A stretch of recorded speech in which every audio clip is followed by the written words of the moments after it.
College മുതലേ cinema ആഗ്രഹിച്ച് ഇപ്പോൾ ഇത് ചെയ്യുന്ന സമയത്ത് എന്തൊക്കെ സ്ട്രഗിളിംഗാണ് നിങ്ങൾ നേരിട്ടിട്ടുള്ളത് ഈ ഒരു സിനിമാ മേഖലയിൽ ഇത്രയും ഒരു രീതിയിൽ എത്തിപ്പെടാൻ? ഇപ്പോൾ നമുക്കറിയാം ഒരുപാട് ന്യൂ കമേഴ്സ് ഉണ്ട്, പ്രത്യേകിച്ച് ടീനേജേഴ്സ്. എനിക്കൊന്ന് കൊച്ചിയിൽ വന്ന് താമസിക്കുന്ന ഒരുപാട് ആൾക്കാർ, പ്രത്യേകിച്ച് ഈ ഒരു ഏജിലുള്ളവർ, സിനിമ മോഹിച്ച് വന്നവർ കുറേ ആൾക്കാരുണ്ടായിരിക്കും പല നാട്ടിൽ നിന്ന്.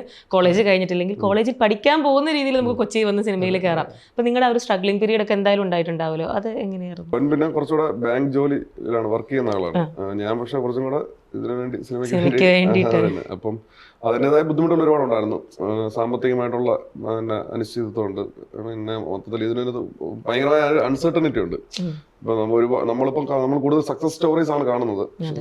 ഒരുപാട് ഇതിനേക്കാളും 10 മടങ്ങ് ആൾക്കാർ ഇതിനു വേണ്ടി സ്വപ്നം കാണുന്നവരുണ്ട്. നമുക്ക് ഇമാജിൻ ചെയ്യാൻ പറ്റാത്ത നമ്പർ ഓഫ് ആൾക്കാർ ഇത് സ്വപ്നം കാണുന്നുണ്ട്. അതിൽ തന്നെ വലിയൊരു വിഭാഗം ഇതുപോലെ ഇറങ്ങി തിരിച്ച് സ്ട്രഗിൾ ചെയ്യുന്നവരുണ്ട്.